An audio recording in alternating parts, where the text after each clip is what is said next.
फाइलेंथस निरूरी है। आम बोलचाल की भाषा में इन्हें डुकोंग अनाक, बहुपात्रा, तामालकी और संस्कृत में भूमि अमलाकी कहा जाता है। इसका पूरा का पूरा पौधा ही औषधि होता है। अगर आप पत्तों को पलट कर देखेंगे तो आपको छोटे छोटे आंवला जैसे फल इसमें नजर आएंगे। ये पौधा च्यवनप्राश का भी मुख्य इंग्रेडिएंट यानी सामग्री है।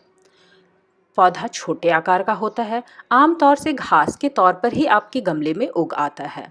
अगर आप इसके औषधीय गुण जानेंगे तो चौंक जाएंगे। इनके पत्तों से निकाला गया रस रैसिज या बॉयल यानी कि घमौरी पर लगाने से बीमारी ठीक हो जाती है। घमौरी के दाने बिल्कुल ही खत्म हो जाते हैं। इसके अलावा इसके रस को टॉनिक के तौर पर इस्तेमाल किया जाता है। इट इम्प्रूव्स स्टेमिना वाइटलिटी, यानी कि यह आपको ताकत देती है।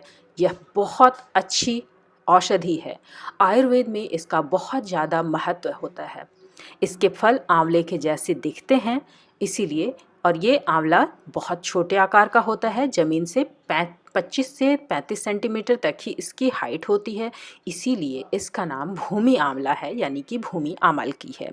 अगर अब आपके आसपास या आपके गमले में यह पौधा दिख जाता है तो उसे यूं ही घास समझकर ना फेंकिए, बल्कि इसका उपयोग कीजिए।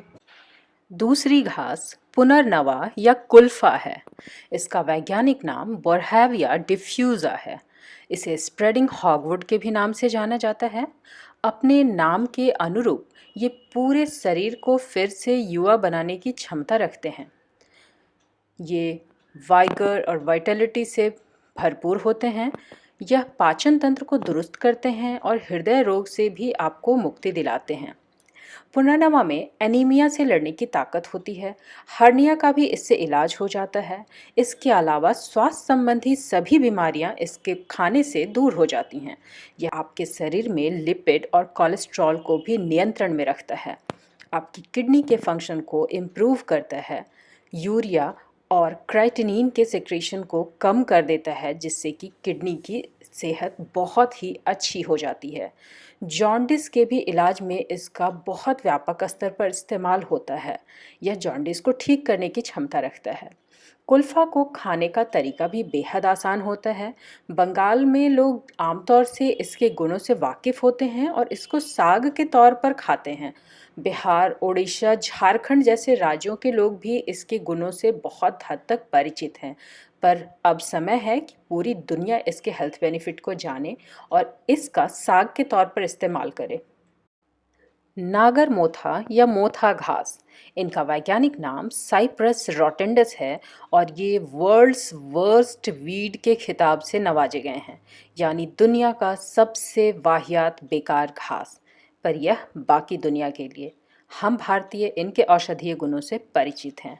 ये फाइब्रस रूट वाला एक घास होता है जिसकी ऊंचाई 7 से 40 सेंटीमीटर तक होती है। इसमें बीज भी होते हैं, रूट से भी ये फैलता है।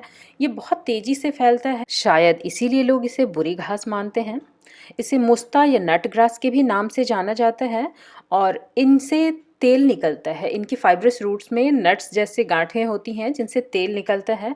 ये तेल आयुर्वेद में दवा के तौर पे व्यापक स्तर पे इस्तेमाल होता है। बुखार, डायरिया, पेट की सभी बीमारियों के लिए, इसके अलावा डायबिटीज़ को ठीक करने के लिए और मेंटल डिजीज़ यानी कि मानसिक बीमारियों को नियंत्रण में लाने के लिए भी मोथा या नागर मोथा घास का उपयोग किया जाता है। तो जो इसके गुण और फायदे जानते हैं उनके लिए यह वाहियात घास तो कतई नहीं है। अब बारी भृंगराज की।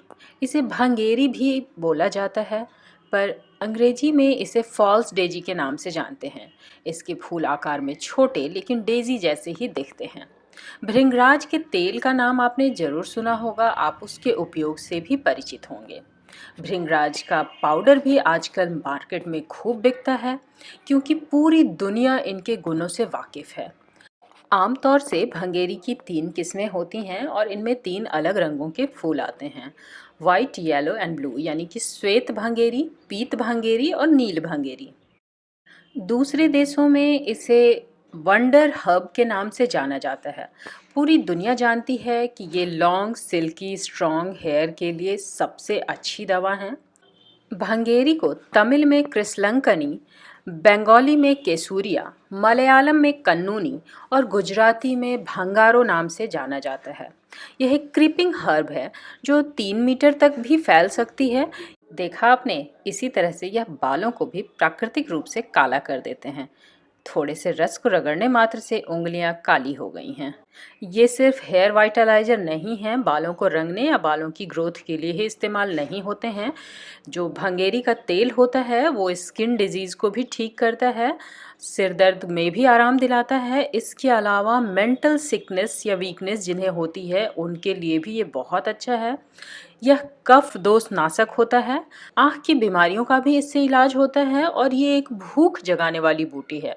इसीलिए आजकल ये सूखे फॉर्म में यानी ड्राइड फॉर्म में भी बाजार में बिक्री के लिए उपलब्ध होता है। चंगेरी, खटकल या सॉरेल, सॉरेल को उड सॉरेल भी बोला जाता है और इसे ऑक्सैलिस के भी नाम से जाना जाता है।